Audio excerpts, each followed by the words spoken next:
સુરત સહિત દેશભરમાં જ્વેલરી બજારોમાં આજે મોટો ભૂકંપ આવ્યો છે. કેન્દ્ર સરકાર દ્વારા સોના અને ચાંદી સહિતની કિંમતી ધાતુઓ પરની આયાત ડ્યુટીમાં તોતિંગ વધારો કરવામાં આવ્યો છે. પીએમ મોદીની અપીલ બાદ લેવાયેલા આ નિર્ણયને પગલે સોના અને ચાંદીના ભાવ આસમાને પહોંચ્યા છે, જેના કારણે સામાન્ય જનતા માટે હવે સોનું ખરીદવું એક સપનું બની જશે.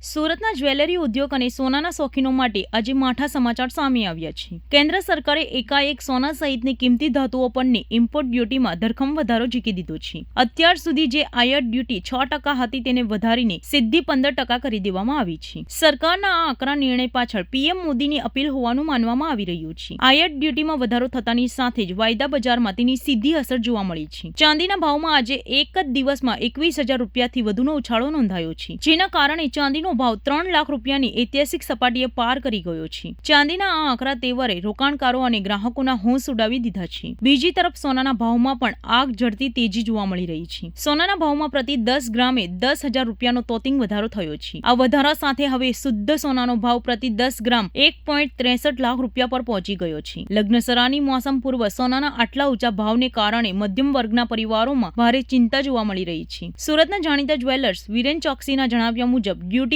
થયેલા આ વધારાથી બજારમાં સોનાની માંગ પર મોટી અસર પડશે. મોંઘવારીના જમાનામાં સોનું હવે સામાન્ય જનતાની પહોંચ બહાર જઈ રહ્યું છે. આ નિર્ણયથી સ્થાનિક બજારમાં સોના ચાંદીના વ્યવસાય સાથે સંકળાયેલા વેપારીઓમાં પણ મૂંઝવણમાં મુકાયા છે. સરકારના આ નિર્ણયથી દેશમાં સોનાની આયાત ઘટશે તેવી શક્યતા છે, પરંતુ સામાન્ય નાગરિકો માટે ઘરના પ્રસંગોમાં સોનું લેવું હવે અત્યંત ખર્ચાળ સાબિત થશે. વાયદા બજારમાં આવેલો આ ઉછાળો આગામી દિવસોમાં સોના ચાંદીના ભાવને કઈ દિશામાં લઈ જાય છે તે જોવાનું રહેશે. વિરેન ચોકસી, ખુશાલભાઈ જ્વેલર્સ, સુરતથી. આજથી 13 મેથી માન્ય શ્રી નરેન્દ્રભાઈ મોદીજીનું જે નિવેદન હતું કે સોનું ને ચાંદી આપ ઓછું લો દેશવાસીઓ માટે, તેની ઇફેક્ટ અત્યારે આજે જોવા મળી છે. ઇમ્પોર્ટ ડ્યુટી જે સોના પર 6% હતી તે આજથી સીધી 15% કરવામાં આવી છે, સોનું અને ચાંદી બંનેની અંદર. તેના હિસાબે રાતોરાત સોનાની અંદર 1,52,000નું જે સોનું હતું તે અત્યારે 1,65,000 પર આવી ગયું છે. ઓલમોસ્ટ 10,000થી પણ વધારો આમાં જોવા મળ્યો છે એક રાતમાં. એ જ રીતે સિલ્વરમાં અત્યારે ઓલમોસ્ટ 3 લાખ પર આવી ગયું છે, તેનો પણ ઓલમોસ્ટ 18,000 રૂપિયાનો વધારો જોવા મળ્યો છે. એટલે બંને કિંમતી ધાતુઓ ઘણા જ વધી ગયા રાતોરાત. એટલે ઓલરેડી વધેલું હતું અને તેમાં પણ અત્યારે વધારો ખાસો 9%નો વધારો આવી ગયો છે. આ જે વધારો છે તેના હિસાબે અમારી જે ઇન્ડસ્ટ્રી છે જ્વેલર્સ ની આખી જે પણ ઇન્ડિયા લેવલ પર આપણે ઇન્ડસ્ટ્રી પકડે તો બહુ વધારે લોકો આની સાથે સંકળાયેલા છે. કરોડો લોકો સાથે આમાં સંકળાયેલા છે આ ઇન્ડસ્ટ્રીમાં. તે બધાને આમાં ઇફેક્ટ કરશે. લોકો ઓલરેડી સોનું મોંઘું હતું તેનાથી લઈ નહોતા શકતા, તેમાં આ તોતિંગ વધારો થયો, તેનાથી હવે કસ્ટમરો ઘણું આમાં લઈ નહીં શકે. માન્ય શ્રી નરેન્દ્ર મોદીજીએ જે બયાન આપ્યું છે તેના પર અમે લોકો જ્વેલર્સ ઇન્ડસ્ટ્રી આખી તેમની સાથે છે.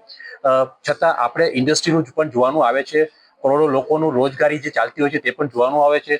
તે હેતુથી અમે લોકો એમની સાથે વાર્તાલાપ પણ કરી રહ્યા છે. અમારી એસોસિએશન છે, જેમ and jewellery export promotion council છે, તે પણ તેમની સાથે વાતચીતો કરી રહ્યા છે અને આનો કોઈ વચ્ચેનો રાસ્તો લાવવા માટેની વાતચીત થઈ રહી છે. ઘર ઘરાવ આપણે સોનું પકડીએ અત્યારે ઇન્ડિયાની અંદર તો બહુ મોટી પ્રમાણમાં સોનું પડેલું છે. તે સોનું જો બહાર આવે અને ગવર્મેન્ટ એવી કોઈ સ્કીમ લાવે જેનાથી લોકોને મન થાય તે સોનું રિસાયકલ કરવા માટેનું, તો આખા વર્ષનું જે વાત થયેલા છે તો આખા વર્ષ લોકોને રોજગાર મળતો રહે, કારીગરોને કામ મળતું રહે અને બધાને આખી જ્વેલરી ઇન્ડસ્ટ્રી છે તે સસ્ટેન થઈ શકે. એટલે આ રીતે અમે લોકો અત્યારે વિચારી રહ્યા છીએ.